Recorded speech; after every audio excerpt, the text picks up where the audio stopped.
Good evening, everybody. I am Mr. First Down, aka Sam Dean, your favorite Titans fan, and you are right. I never left the '90s. My playlist shows that on Spotify. I never left.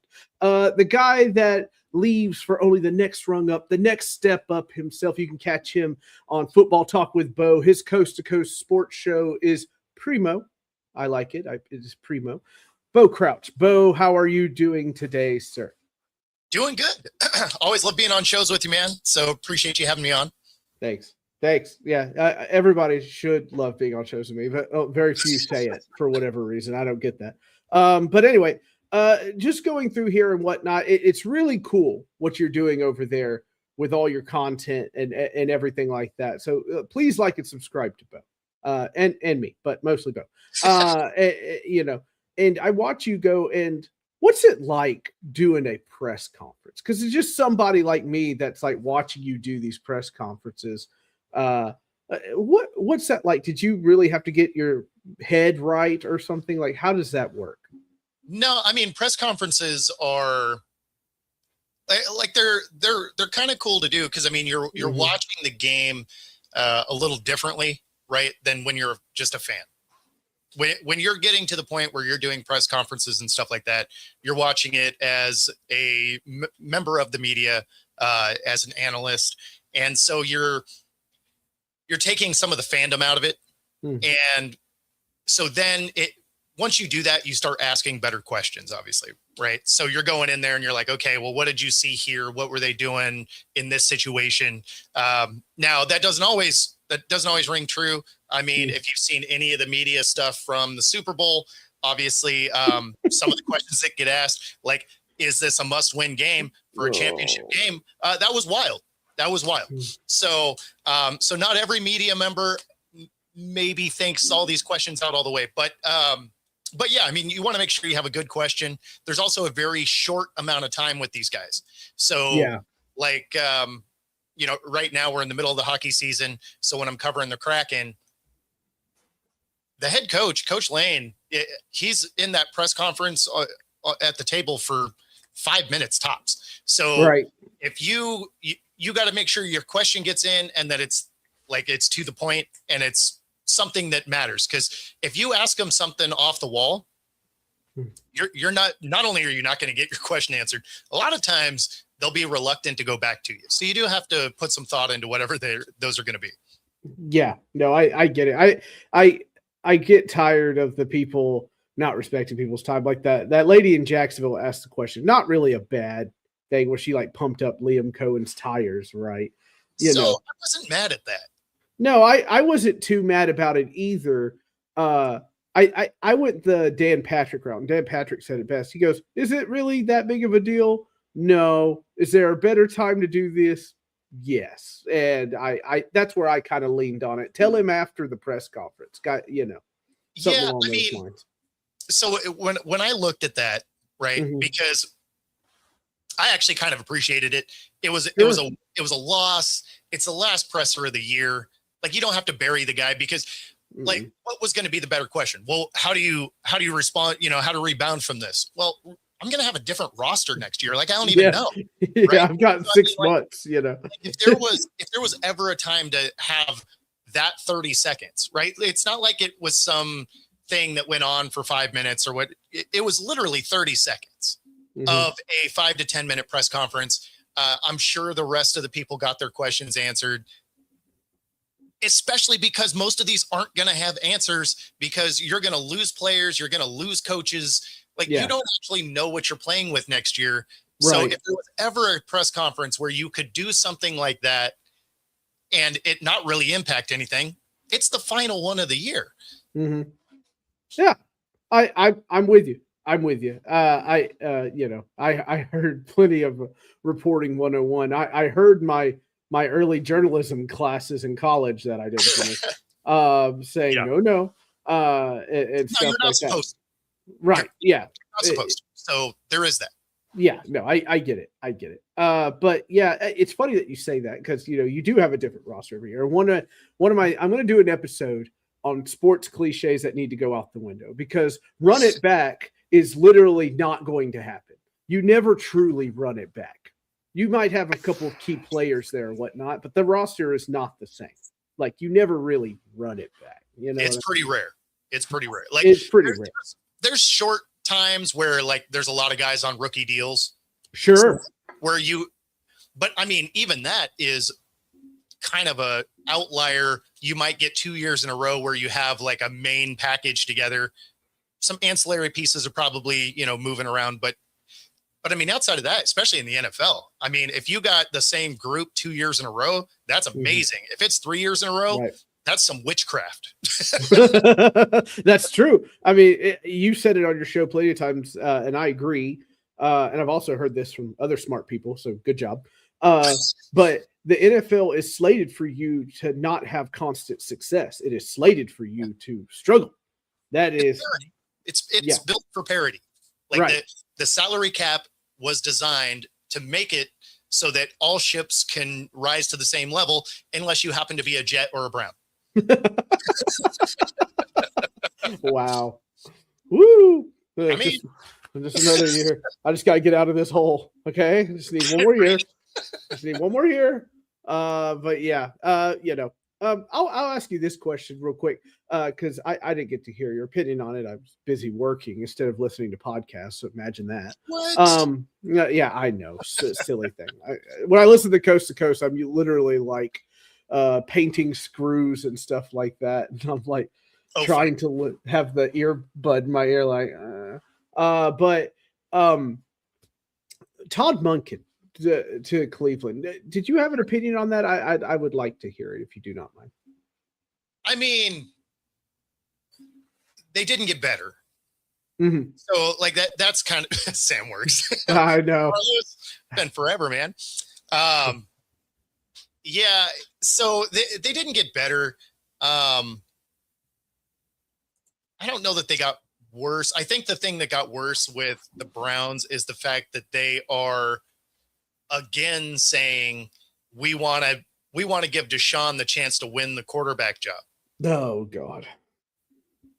That's insane to me. I thought their extension and restructure was to get rid of the guy. Yeah. Right. So you had a cap hit that was good enough to just be like, hey, we can eat this. It doesn't destroy our team. Instead, they're going to full on try and give him a chance to be the starter. And maybe some of that is because Shador and Gabriel didn't exactly like show out. Right. Right. So maybe that's the thought process, but that means again, you're going to go into this off season with like 4 or more quarterbacks. Like what, I don't know. I don't get what they're doing. I really don't think it moves the needle though. No, it doesn't. And it doesn't help that they had the data-driven coaching hire either, which I thought was just utterly silly. The essays, the homework they were giving people. Yeah. Yeah, Carlos. Yeah, I know. See, I can get a good guest every now and then,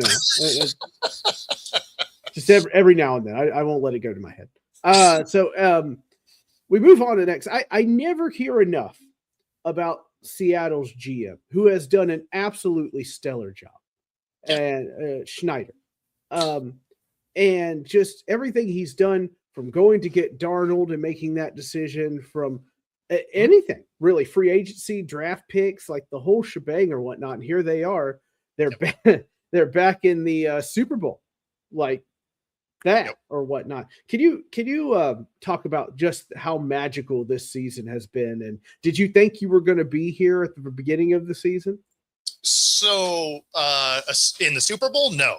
I was a little ahead of where I have a lot. People respect me. It's great. I'm a respected person. It's wonderful. So they obviously outperformed what I thought they were going to do. I thought they were going to be a 10-win wild card team. I had the Rams winning the division. And a large part of that was I knew the defense was going to take a step forward because this defense is in its second year. They added some key pieces. So I knew the defense was going to be stout. The offense was a big question mark because this is the first year for Sam. We redid all of our receivers. We replaced parts of our offensive line. And so there was so many moving pieces in offense. We got rid of Fant. So even the tight end is different. So that's where I was curious about the production on the offensive side of the ball. And I also thought that Sam Darnold was probably not going to play quite as well as he did with Minnesota, because Minnesota had a good offensive line for most of the year until right at the end when a bunch of guys got hurt. It just is what it is. But so did I think they were going to be a Super Bowl team? No. Did I think they would be a playoff team? Absolutely. Okay. Yeah, I had them making the playoffs as well. I was like, I think Sam Darnold will be okay. I didn't expect him to be this good. I thought maybe after leaving the KOC umbrella, things would start to kind of just even out for him. He would be okay, but not as good as he has been or whatnot. So, it's great. It's great. I love surprises in the NFL. Of course, I hear the lamentations of the Seahawks again, like for dinner, Seahawks and Patriots again or whatnot, I mean, it's been 12 years. Like that's what. So that's what I was saying, but it was 12 years ago. Like, come on, and I'm sure somebody in that Super Bowl audience will have a picture of the most horrible decision at the goal line hanging up there. It wasn't a bad decision. The execution was terrible. Oh yeah, it's sloppy. It's just very sloppy. The execution was just awful. But it was the right call. You had one timeout. Mm-hmm. You had 30 seconds. So if you want to use all three downs, one of them had to be a pass because you got to be able to stop the clock. So if you use the pass there, you're not thinking interception. You're thinking, well, it's incomplete pass. You run it the next down. You call a timeout. You run it fourth down. Right. So then you can use the remaining 3 plays. Right. Yeah. No, I get it.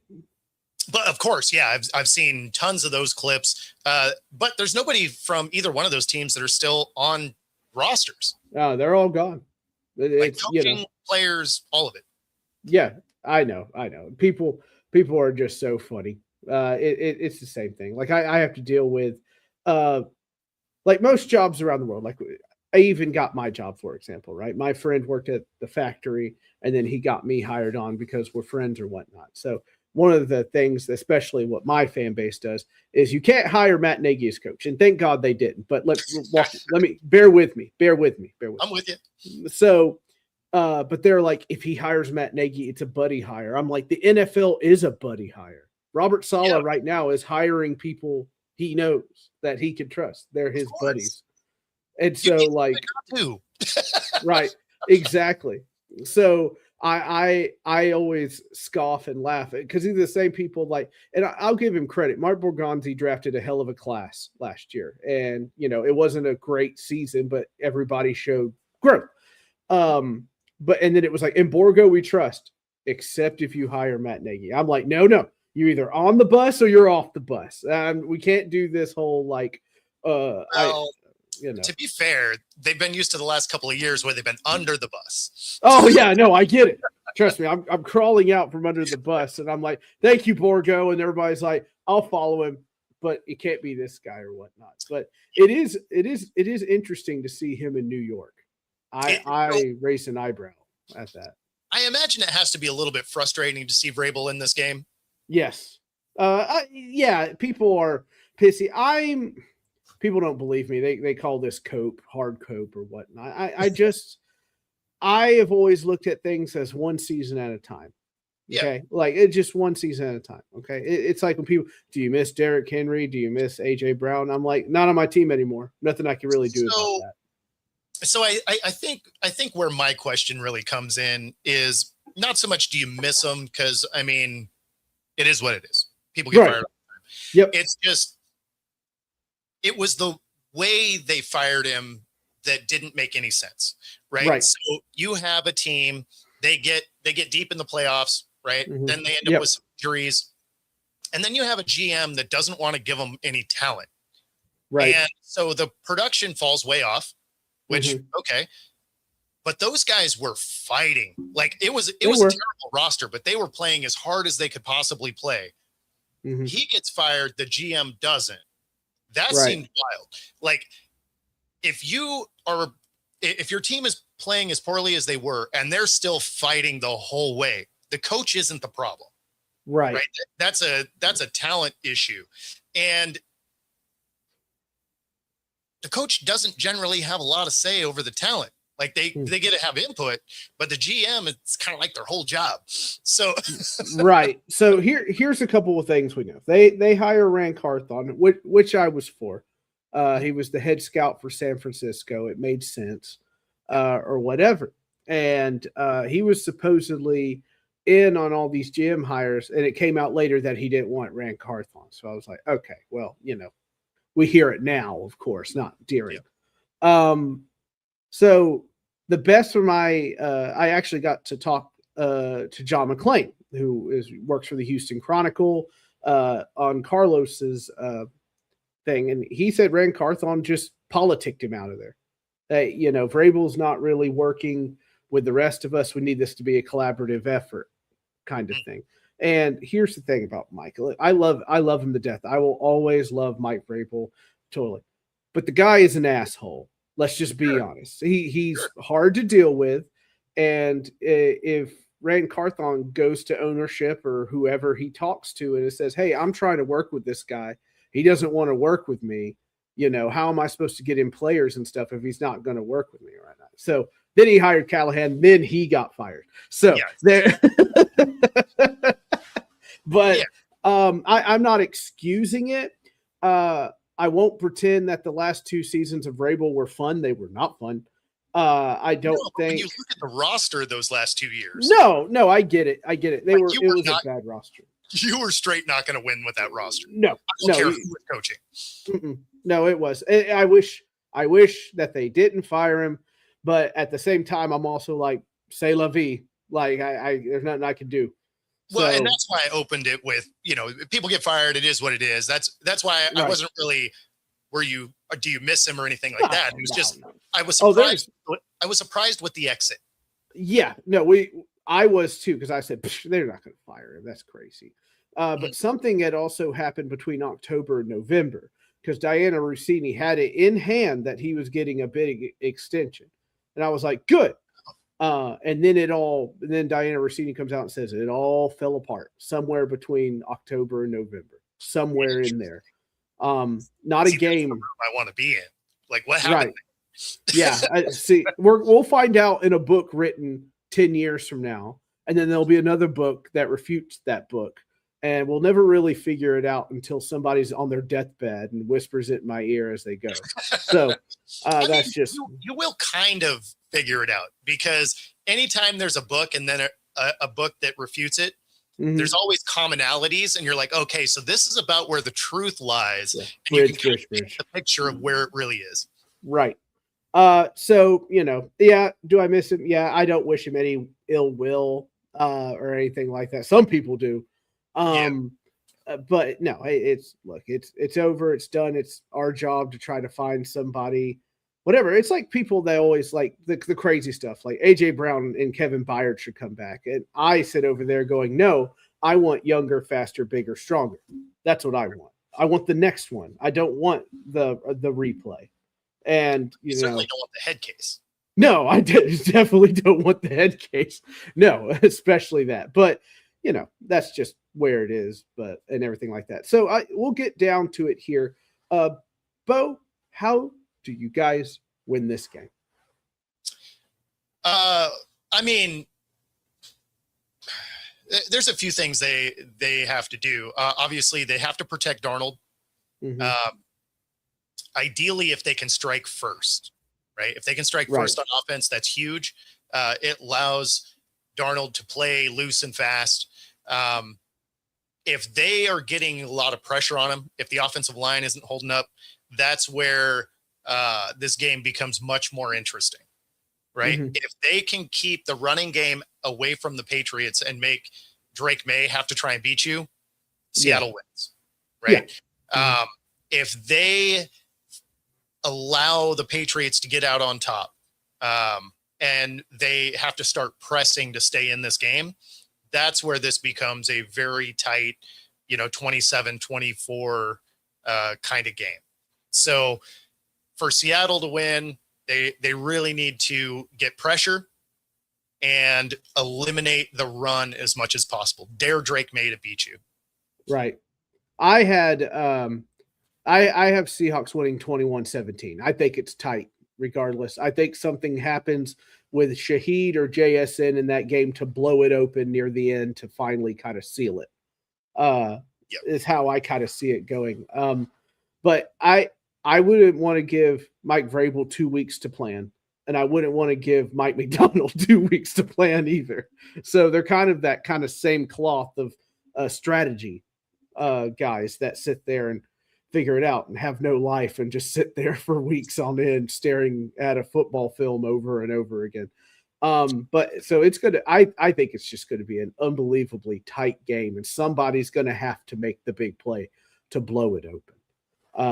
That's how I view it. No, and I think you're right. It's why I give Seattle the edge here. Right. They just have more playmakers on the team. They do. And Drake May has not inspired confidence in his playoff play so far. So it's been a little rough. It's been a little rough. Whereas Darnold has actually elevated his game in this playoff. He has. I was really impressed in that 49ers game because you could tell he wanted to make a throw sometimes and thought better of it and hit the short guy. And I was thinking, like, see, that's the difference right there. It's right. That guy that he realizes, maybe I shouldn't let them, dictate what I'm going to throw to. That guy looks open, but I don't think he is, kind of maneuver and whatnot. So we are approaching draft time for some of us. Good for you. You get to wait one more week before that. So are you going to the draft at all? I am. I will be in Pittsburgh. Sadly, I will not be there. Oh, man. Just can't swing it, unfortunately. Come on, catch the red eye. Catch the red eye out of Washington. Come on down or whatever. See, that's the thing is flights out of Seattle are just always expensive. So are they? A round trip ticket to Pittsburgh is going to be $600-700. Mm-hmm. No, that's awful. That's rough. Then you still got to stay somewhere and it's why I missed the Senior Bowl this year. I didn't go because for me to go to the Senior Bowl, spend the week in Mobile and get a car and the plane ticket and the hotel and everything, it's like a $4,500 trip. Yeah. No, you're right. So it's just like, until I get some better sponsorship, some of these things are harder to get to.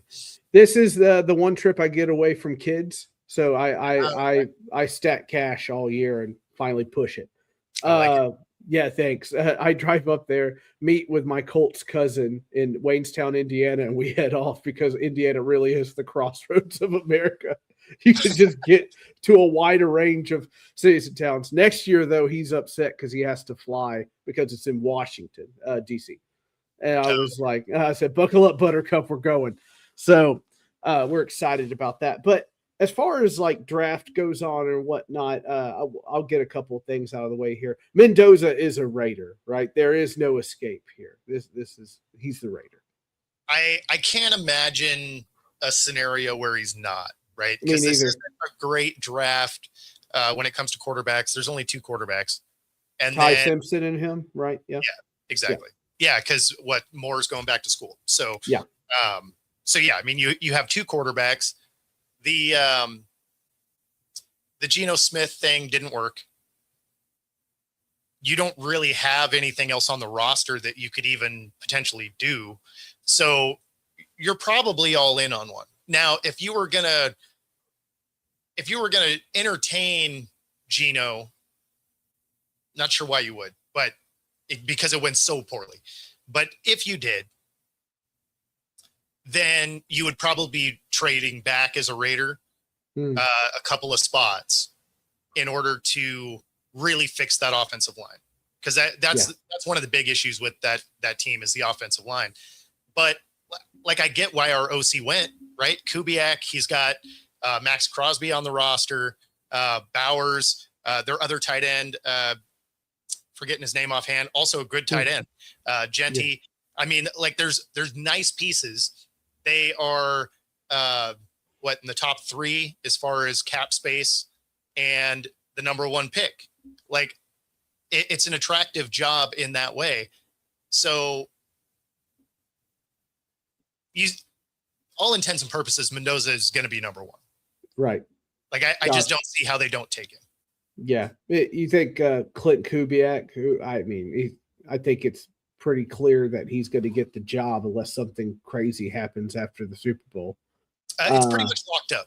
It's pretty much locked up. Yeah, I don't. I usually when I see Schefter saying, "Hey, there is strong interest," he had the capital strong in there, that he's going to be the guy. Do you think he works well with Mendoza? I only ask that because sometimes you see these offensive guys come in, and they're like, "Actually, I'm more of a Ty Simpson fan," or something along those lines. I mean, it's possible. It's possible.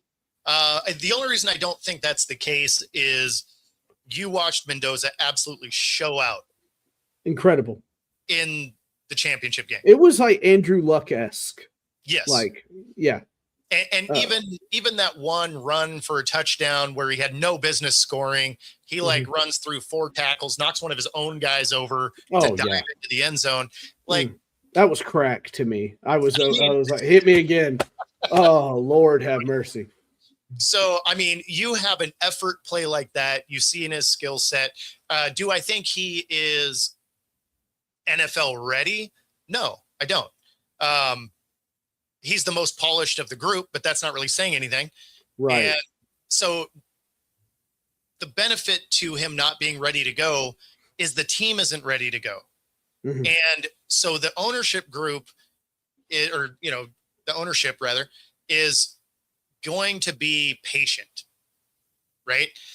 They know that this is going to take a few years to fix. That's why they didn't keep Pete Carroll. You have a few year rebuild. You're probably not doing it with a guy that's 74 because that means he's going to be knocking on the door at 80 by the time this team is turned around. So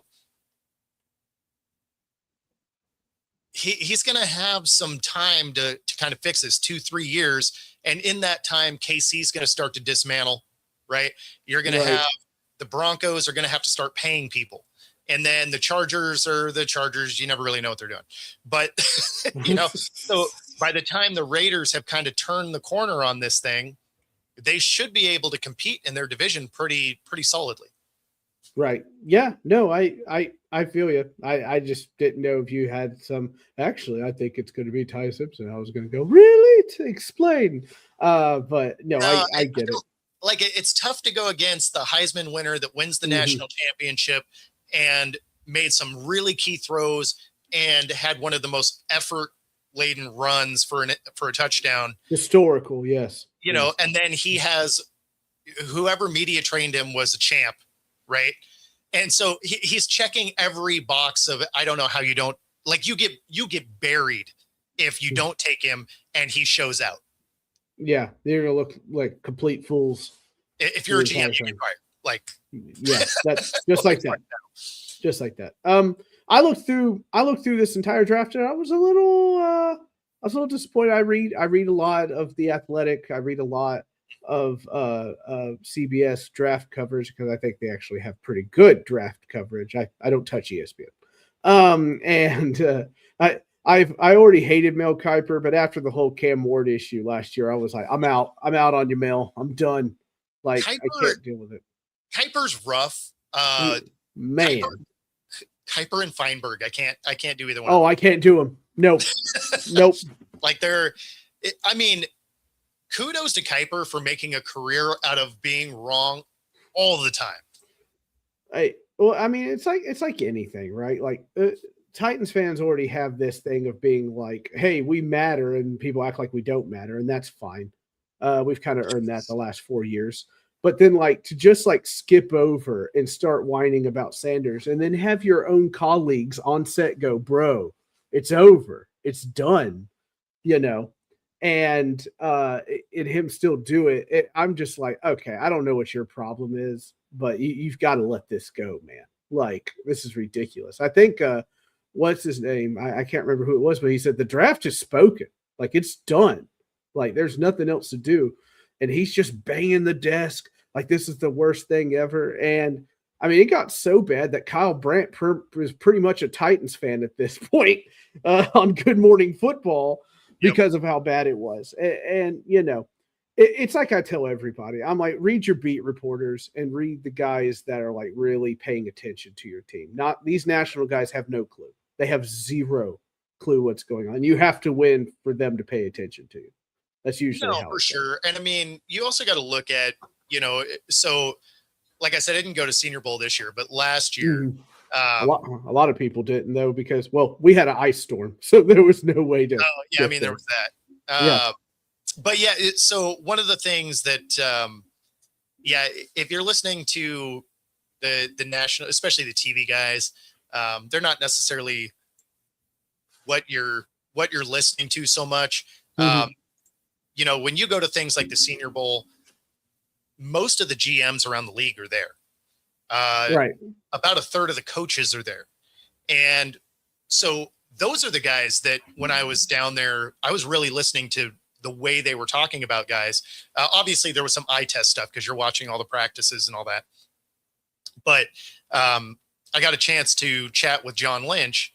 Yeah. And, you know, I was like, hey, you know, how much does a game like this potentially move someone up or down a draft board? Right. I mean, because us in the media, we speculate all that. Right. But sure.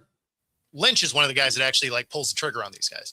Right. And so I wish I would have had this conversation on tape because unfortunately I caught him in passing and I didn't have cameras and stuff. But he said that these can move a guy up and down the draft board a lot because the Senior Bowl specifically is NFL coaches. It's NFL verbiage. It's NFL rules. So all of these things are, can you go into a system you're not familiar with, language you're not familiar with, and it's an all-star game, so you're not playing with any of your teammates.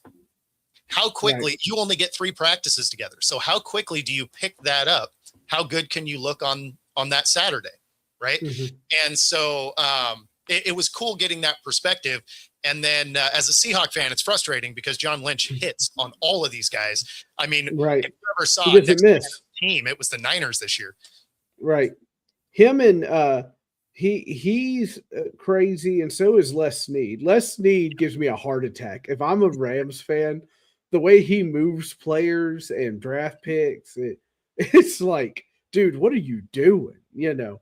And they keep, he keeps making it work. Even when something fails, he makes it look pretty. Yeah, I wish they do it in a different division.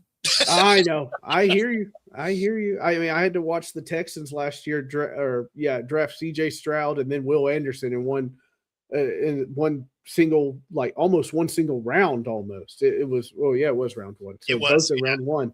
Yeah. And I was like, for heaven's sake, like 2 cornerstone pieces just like that.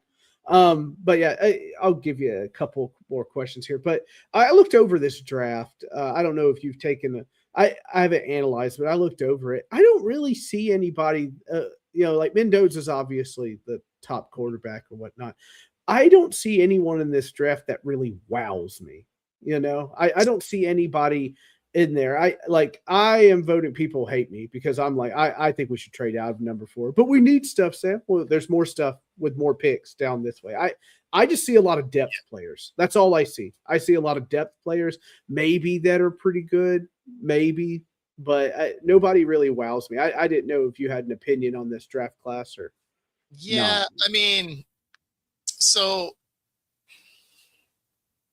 there's some people. I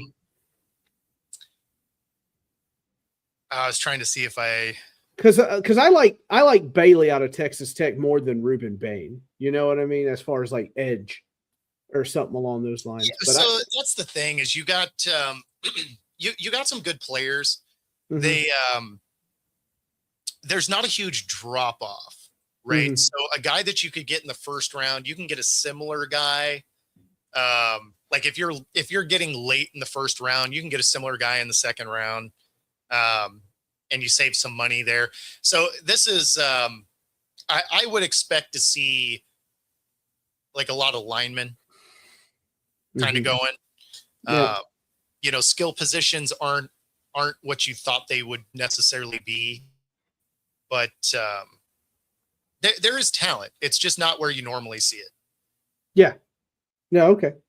I get it. I'm just so used to. I see a lot of cornerbacks. I see a lot of, Yeah, but those aren't going to be first rounders, right? No, like you see a lot of corners, but they're going to be like third. No, you're second, third, fourth, fifth, all down that line. I'm bummed out because I don't really see a wide receiver that wows me, and I think my team's taking a wide receiver. I really do, mainly because it looks like Saleh, by the staff he's assembling, are a lot of guys that do kind of the rising tide method of coaching and lifting up younger guys to kind of push them. But I think all the holes are mainly on offense. We can fix defense as we go, kind of mentality. But what do I know? I just guy. But anyway, before I let you go, what's the final score? What do we got for this Sunday? What's our final score? I'm going to go 27-24 Seattle. All right. Nice and tight. I went 21-17. And the last question of the night, you are having the world's largest tailgate. All of us are there. All the fan bases except one, Bo. Which fan base is not getting in to the Bo Crouch tailgate extravaganza? Oh, if I'm hosting it. Oh, yeah. Oh. Yeah. The one fan base not getting in. I mean, it's probably the Cowboys because they're already in Cancun.